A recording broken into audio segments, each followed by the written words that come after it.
prepared your communion. We ask you to just go ahead right now where you're sitting at, and just go ahead and share this live and invite someone to be a part of worship this morning.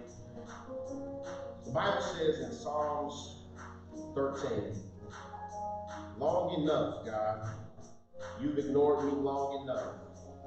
I've looked at the back of your head long enough. Long enough, I've carried this ton of trouble. Lived with a stomach full of pain. Long enough, my arrogant enemies have looked down their noses at me. Take a good look at me. God, my God, I want to look life in the eye, so no enemy can get the best of me or laugh when I fall on my face. I've thrown myself headlong into your arms. I'm celebrating your rescue. I'm singing at the top of my lungs. I'm so full of answered prayer. Dear God, we just say thank you. Thank you for still being God, for still being in control, for still having all power in heaven and in earth. God, we celebrate you today for the essence of who you are. We thank you for another day of life, Father God. We thank you for waking us up early this morning and giving us joy and peace and energy and stamina to keep on living, not just surviving, but to keep on living. God, we thank you for another day to be able to come and worship you together collectively in our own home, in the sanctuary, be a virtual church, the mobile church. God, we praise you, we lift you up, we magnify your name because you are so worthy of the praise. God, we pray right now in the midst of this worship service that you would have your way, that you would remove any distractions, any restraints, Father God. Allow your spirit, your precious spirit, to run and move freely. Prepare our hearts and minds for the word of God, Father God, that it will not fall on stony ground, but it falls on fertile ground and it germinates and bears good fruit. That it prepares your people to go out into this world and declare that there was a man named Jesus that took our sins to Calvary and got up the third day morning. And because he lives, you can face tomorrow. You have hope and encouragement beyond this world, that your destiny and your eternity has been sealed. We claim victory in the name of Jesus. Have your way. In Jesus' name we do pray. Let our God's children say amen. Hallelujah. Hallelujah. We thank God for the sacrifice of our Lord and Savior Jesus Christ that allowed us to be free. Free from every bondage, free from every pain. And I don't know about you, but I'm thankful for freedom from wherever you are. If you're thankful for freedom, make some noise, lift your hands, and let's worship and celebrate the freedom of our Lord and Savior Jesus Christ. Yeah.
sacrifice. We thank God for the never-ending residue of his sacrifice. We thank God that when he made that sacrifice, he was thinking of you and me. Hallelujah. How many of you know that God knows your name? He is able to call you by name. Hallelujah. He knows exactly who you are. With billions of people in this world, you and your very identity and character are important to him. Hallelujah. Oh. You know my name. You know my name. You know my name. You know my name. Oh, how you walk with me. And oh, how you talk with me. Oh, how you tell me that I am your own. You know my name. Sing those words somewhere you are. Simple what you say. You know my name. That's the place to be with God when he calls you by name. You know my name. Hallelujah.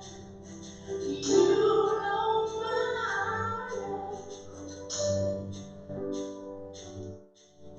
And oh, how you comfort me in the midst of all your pain. Oh, how you counsel me when you don't know anything to do. And it still amazes me. Hallelujah. That I am your friend. So now I pour my heart. So now pour out my heart to you. I want that heart. Here in your presence, I am. Oh, so now pour out my heart to you. I give you all of my heart, yes I do. Here in your presence, I am made new. Whoa.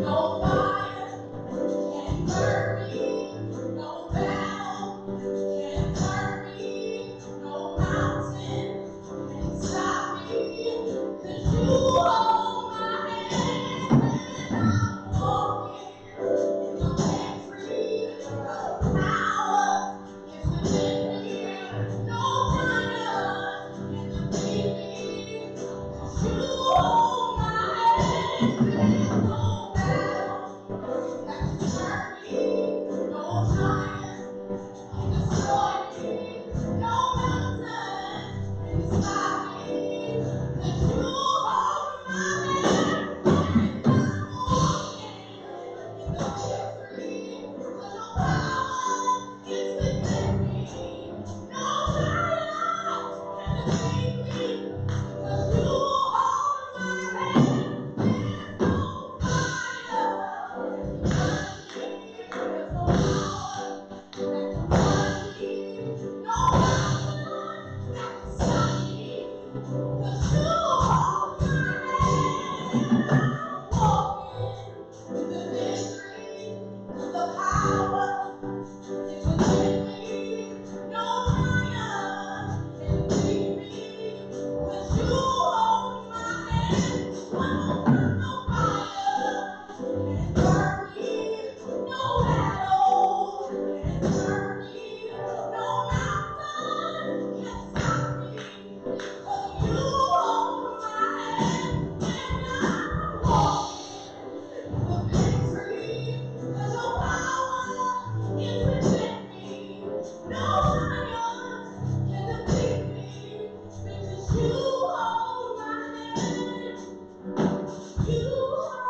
God, we thank you for just saturating this place with your presence.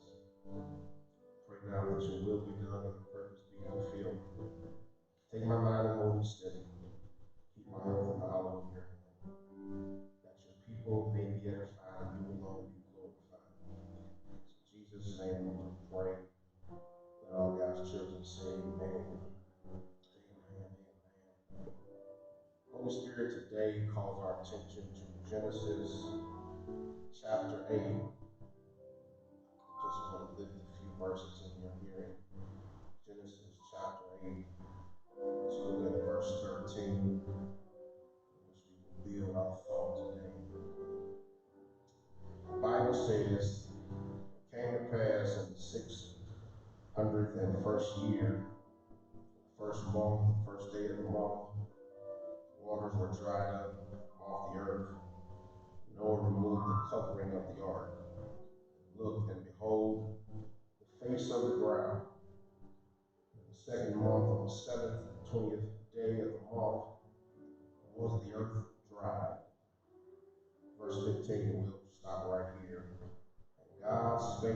Noah, saying, Go forth out of the ark, thou and thy wife, thy son and thy son's wives with thee. For a few scattered moments, we want to dialogue from this thought and incomplete reaction. Incomplete reaction.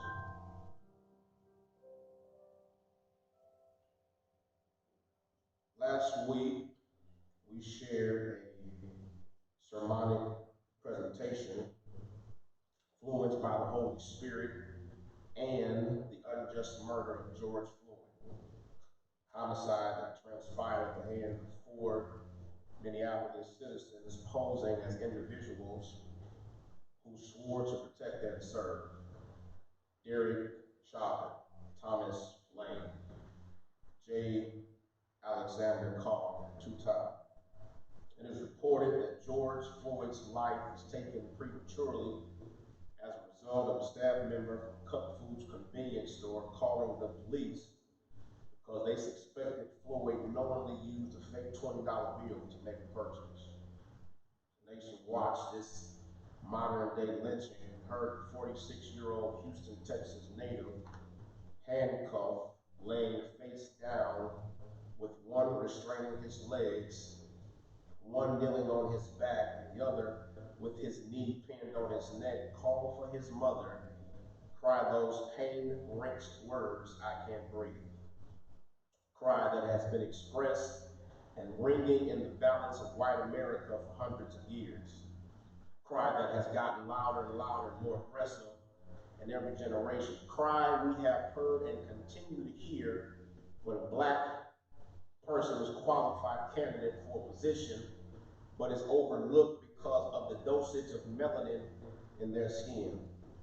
Cry we continue to hear when black parents have to consciously pick the names of their children because if it sounds too black or urban, America has already stereotyped them as having no class or being ghetto, comes from a broken home and has no chance of becoming a stand-up citizen. Cry we continue to hear when the majority of this country's wealth and land is owned by those with their knee on our neck. Meanwhile, blacks across this nation are trying to provide for their family on minimum wage. Cry we continue to hear when black people have to intentionally position their license, car registration, and insurance in a convenient location, so if they're pulled over by the police, they don't have to do a lot of reaching and cause the officer to fear for their life. Cry we continue to hear when black celebrities who all of their career have displayed and reinforced a positive black image for their community, and mass media sits lurking, licking their chops at the opportunity to ruin their legacy, discard their influence, and smear their their accomplishments, and erase another black superhero from black history. Cry we continue to hear when we don't have rights to certain privileges in a country who built the foundation of its economy on the scorned backs of people of color, and an NFL quarterback has the audacity to say, I will never agree with anybody disrespecting the flag of America. Man, please, you're talking about a flag that represents the silhouette of the American dream, privilege and justice for some, but when we kneel, it's because we see a flag that represents slavery, police brutality, racism, and oppression. It's not about disrespecting those that have fought for the safety of U.S. citizens. We appreciate them, but it has everything to do with us trying to breathe. And the radical preacher, the Reverend Al Sharpton, as he stood tall at George Floyd's public service, put it like this: we don't want any favors, just take your knee off of our neck. And yes, church, last week, in the 2 weeks past, we've cried out, I can't breathe, as we've challenged the ignorant philosophy of what Richard Cohen calls the sin of being black. However, this week I've come to reaffirm that you being black, it's not a sin. It's the racist thinking and systemic methods that is calculated as sin. James Baldwin, when talking about the black experience in America, describes the image in which he believes America sees black people. That black is evil and white is saved. And with assurance in his voice, he says, whatever the image is, that's not me. Church, in a world where people assume it was the black folks that were looting, even before seeing evidence that all ethnicities were rioting and looting, that we must carry ourselves in such a way, both public and private, that declares to this country, that's not me. In a world where many assume because of darker pigmentation that we are not as intelligent as they are, that we must study and prepare in higher learning with the tenacity and motivation that shows them, that's not me. In a world where some folk like Fox News host Laura Ingraham thinks we should just shut up and dribble, we have to strive for greatness in such a way that a kid from Akron, Ohio can open a school in his hometown for at-risk children, and a black boy who was raised by his single mother can grow up and become the first black president of these United States and present in the face of America. That's not me. Don't you ever let anybody convince you that your blackness and all that it encumbers is a sin. Your black is beautiful. Your black is bold, it's strong, it's courageous. Your black was made with divine hands. Your black is a game changer, it's long suffering. Your blackness can't be duplicated, it's unique. It's the prejudice and bigotry toward our community, that's the sin. It's laws and lawmakers being partial toward us because of our skin complexion, that's the sin. It's the restraining of our legs, the pressure on our backs, the need cutting our oxygen, and the rest of America taunting us as if to ask the question, what can you do about it? And then responding on our behalf, nothing. That's the sin.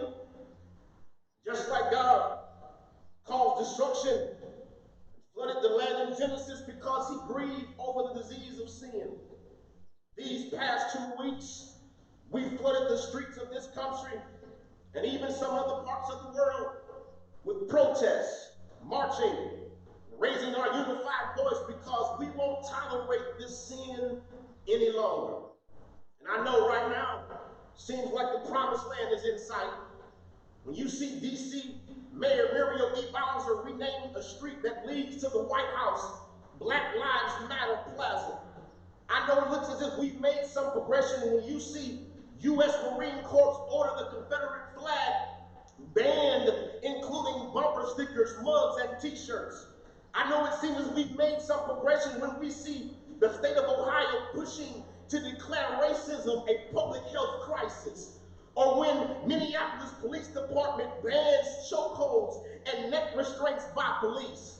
I know it seems as if we've made some noise in this country when we see white, Jewish, Asian, Indian, German, and Amish people marching in support and holding up signs that say Black Lives Matter while they chant alongside of us, hands up, don't shoot. I would say we've succeeded at overwhelming the land with our pain and grief and have arrested the attention of the world. And I'm sure many of us have held private conversations about the pride and power we've shown these past few weeks. But church, if I could lend some advice, before the water begins to recede, even though the moment feels like transition, do not settle for an incomplete reaction. Genesis chapter 6, 7, we are given the essential objective of this great demonstration, which was to eradicate life and dismantle the strong grip of sin, that God might not ever be accused of being defeated by sin. He included in his plan the preserving of life on the ark. Another testament to his record of not failing 100% of the time. What an intelligent father we serve, that even the disobedience of Adam and Eve didn't derail his plan. Though the flood would come, the blueprint for having his only son, our Savior, be born, die, and raised from the dead had already been etched with permanent mark. Our Redeemer was set to usher in a new community, one that would celebrate his majesty and call him their champion.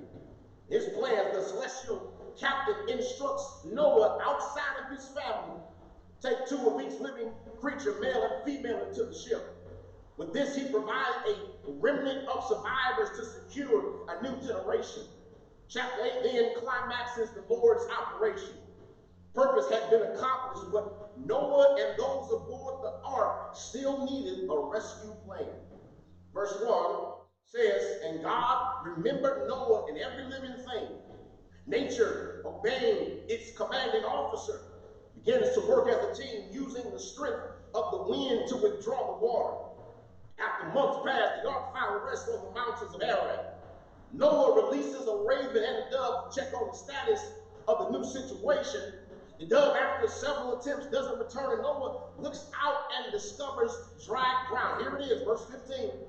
And God spake unto Noah, saying, notice, even though Noah collected 2 forms of convincing proof that it was safe to exit the ship, which was the dove not returning, possibly signifying that it settled in a secure place. And number 2, the dry land Noah saw with his own eyes. Nevertheless, watch the text, he waits until he heard from God. It was God's voice that signaled the right time to depart. It was the Lord's speaking that suggested the environment was now conducive for life. And church, don't miss this. Hear me when I say, if the work we do after the flood is not spiritually guided under the steering of God, here it is, you gamble with the future of the next generation. I need about 5 of you to go ahead and type in the comment section, don't leave the ark too soon. Bible then says, verse 16, go forth of the ark, thou and thy wife and thy sons' wives with thee.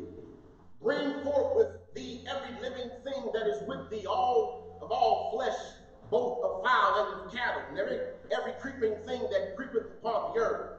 They may breed abundantly in the earth and be fruitful and multiply upon the earth. Noah surfaced to a new opportunity. God instructs them to be fruitful and multiply. That word fruitful in its original language really means to flourish. That word multiply suggests to be great. He says, flourish and be great. The Lord's first command following his plans to restart reflected his original mandate found in Genesis chapter 1, verse 22, which concisely says, be productive. Shout at God, don't you get caught up in celebrating the flood of protests and marches that you become content with an incomplete reaction. See, we can't afford to rejoice over the outpouring we've caused. Meanwhile, we forget to be productive. And every person that stood with us either these past few weeks or these past 100 years, let us stand in solidarity and produce. We have to change legislation, policies, and procedures so that they cater to all humankind by brilliantly constructing plans productively. We have to educate ourselves on business, politics, stewardship of money so that we're in position to handle the fight productive. We have to raise a generation to believe in their God-given potential, reminding them that they can do and go anywhere their hard work and faith takes them.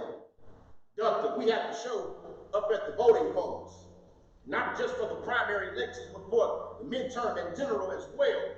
We have to begin to set a new standard of how we view ourselves and know that we are kings and queens, peculiar people, children of the Most High God. He says, flourish and be great. He says, be productive. Verse 18, Bible then says, Noah disembarked with his sons' wife and his sons' wives, and all the animals, crawling creatures, birds, and every creature on the face of the earth, left the ship, family by family. Noah built an altar to God. He selected clean animals and birds from every species and offered them as burnt offerings on the altar. Noah publicly sanctifies the new situation, very ground where God will establish his covenant. Our dear brother makes a sacrifice unto the Lord. Offering he renders is not for sin, but rather his appreciation for the act of salvation. Freedom he felt, and the sacrifice he made to his Creator was a result of a flooded heart. Would suggest, friends, if you really want to show your gratitude to God for saving and preserving us despite the plague or sin of racism, you really want to express your sense of obligation to God for keeping us through having our women raped and impregnated with children. You want to express your gratitude and appreciation to God when he has kept us through the murder of Emmett Till, the 16th Street Baptist Church bombing when 4 little girls lost their life, the Atlanta, Georgia child murders that took place in between 1979 and 1981. If you want to really tell God, thank you for preserving us through the civil rights era when dogs and fire hoses were let loose on peaceful protesters, if you really want to tell God, thank you for allowing you to get stopped by the police on a dark street and you still made it back home safely, we have to do what Noah did and offer God a sacrifice. Look, I don't care what the sacrifice looks like, but the point is, all of us owe God, and we all have a role to play. Your sacrifice may be time, resources, your influence. Your sacrifice may be your voice. Your sacrifice may be marching when you don't feel like it, or setting up for an event that advocates for equality. Your sacrifice may be starting a nonprofit that somehow aids the movement of making sure we hold this country accountable when it says one nation under God with liberty and justice for all. Your sacrifice may be sharing knowledge with the generation who is not conscious, or the comfortability of your silence, or the breaking of some relationship because they choose to ignore the real pandemic. Church, I don't care if you're black, white, Democrat, Republican, live in the suburbs or the hood. If you truly stand for what's right and want to show the master how thankful you are for keeping you, you have the responsibility to offer God a sacrifice. Right there in the text. The Bible then says God smelled the sweet fragrance and thought to himself, I'll never again curse the ground because of people. I know they have this bent toward evil from an early age, but I'll never again kill off everything living as I've just done. For as long as earth lasts, planting and harvest, cold and heat, summer and winter, day and night will never stop. God, in this narrative, God smelled the sweet fragrance and thought to himself, I'll never again curse the ground because of people. Our writer, he uses language that suggests the Lord was hopeful about the new beginning. The sacrifice made by Noah had been accepted with covenant. God was pleased with the aroma to the extent that he promises to never conduct this plan again. And church, I don't have any grand methods of closing this sermon. Let me try it this way. We cannot be bamboozled in being satisfied with an incomplete reaction or appeased with the flood we've caused America. But there is still an urgent need for production and sacrifice. And child of God, the shout is, we have a covenant. So I don't care how big and evil the sin of racism looks. The Lord holds our tomorrow in a safe place and controls the alternating seasons. So if he can tell seasons when to come and when to go, if he can tell the sun when to rise and when to set, if he can tell the temperature when to get hot or when to get cold, then surely I can trust in the Lord. In the dawning of a new day, keep producing, keep sacrificing, keep trusting in his promise. It's his promise that gives us strength. It's his promise that gives us peace. It's his promise that gives us joy. It's his promise that wakes us up with possibility. It's his promise that helps me love my enemies.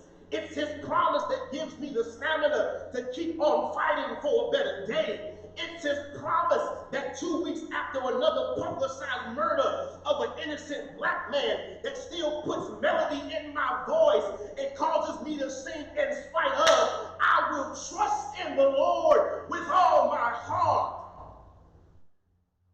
I challenge you today, as I make ready to close, not to be content with an incomplete reaction. We've marched, we've protested, we've shared our decades of pain and grief with the world. We have their attention, but it doesn't stop with the flood. We have to be productive, we have to sacrifice, and we have to keep trusting in the promise of God. Be encouraged. Wherever you are, take this message on your way. Keep on being productive. Get involved. Do something. Don't just sit up on social media posting about what's going on, but do something. Join your local NAACP chapter. Partner with some organization in your neighborhood that aids to the movement of making sure all humankind is treated with equality, excuse me. Make sure that you are doing something that aids to the movement, but then also not only to be productive, but then sacrifice. It's not easy. It's not easy. Know your role. Know the gifts that you have been equipped with. Know what you can do, and then sacrifice, whether it's time, resources, your voice, your influence, your posting. Then lastly, not least, trust in the promise of God. He says, I got you. I've seen your pain. I've seen your grief.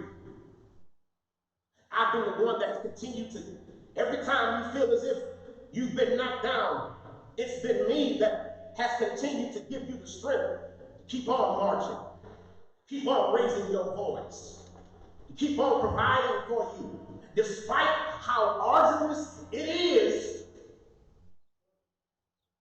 Be encouraged. Be encouraged. And if there's someone who has watched this, you have not yet accepted Christ as your personal Savior, today is a good day. Today is a good day. Today that the Lord has once again preserved your life. Blessed you to be able to wake up, to have potential to shake things up, make a difference, to change things, to tear down things, stand up for what is right, and speak out for what is wrong. Another day the Lord has blessed you. And if he has given you this day, and you have not made that declaration, today is a good day. In fact, right where you are, your living room, your kitchen, on your porch, I want everybody who's watching, saved and unsaved, just to repeat after me. Lord, I come, humble as I know how, asking forgiveness of my sins, believing that Jesus Christ died, rose from the grave, that he is Lord. Pray that you come into my heart and change my life forever. In Jesus' name, we all do pray. Amen. If you prayed that prayer for the first time, it's just that simple. You're saved today. You have been redeemed and reconciled into the fellowship. It's not difficult. You don't have to run around the church and do hot food loops, but it's as simple as you making the declaration in your heart, in your mind. I believe my Savior died for me, the Bible says you are saved. And if you pray that prayer for the first time, please, by all means, get in touch with us. Put a comment in the comment section. Send us a direct message. Call the church. Over these past few months, we've had people to reach out. And we thank God for them, and we extend that same offer to you. If you want Christ, if you want to be connected to a church that believes in His Word, that will prepare you to take the gospel message to the world, that preaches and teaches biblical truths, not prosperity messages, but biblical truths that will help you live, we invite you to be connected with Eastview United Church of Christ. Amen. This time, shall we all prepare for this sacred moment of partaking in Holy Communion?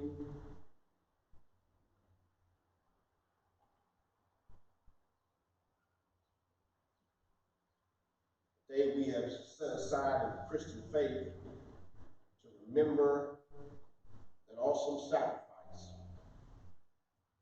of Him giving His hands and feet to nails and His side to a spear, His head to a crown of thorns, His body to a marble grave.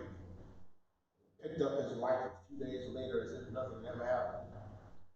So on the first Sunday of every month, we celebrate that and we remember that collectively. We do so by taking this bread that represents His body that was beaten and bruised. The thing that blows my mind about salvation in Calvary is that because He was man, but He was also still fully wrapped in deity, He could have called an army of angels to come and rescue Him. He kept dying. And this is why we stand today, take this bread and we break it, remembering the sacrifice of His body. Shall we commune together?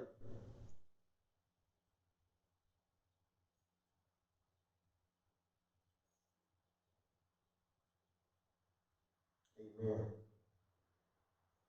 With bread, we take this wine, whatever you have at your home, represents His blood that was spilled out in the cracks of Jerusalem.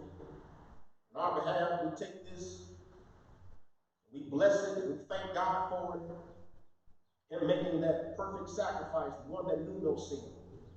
We take this cup and we drink, remembering His blood. Shall we commune together?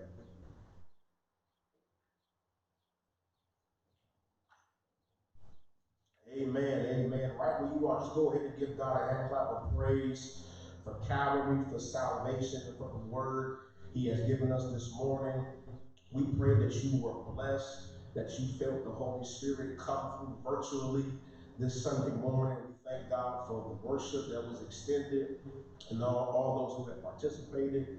And that we continue to pray during these uncertain times that God will continue to wrap His loving arms of comfort, protection, strength around you and continue to exceed your every need.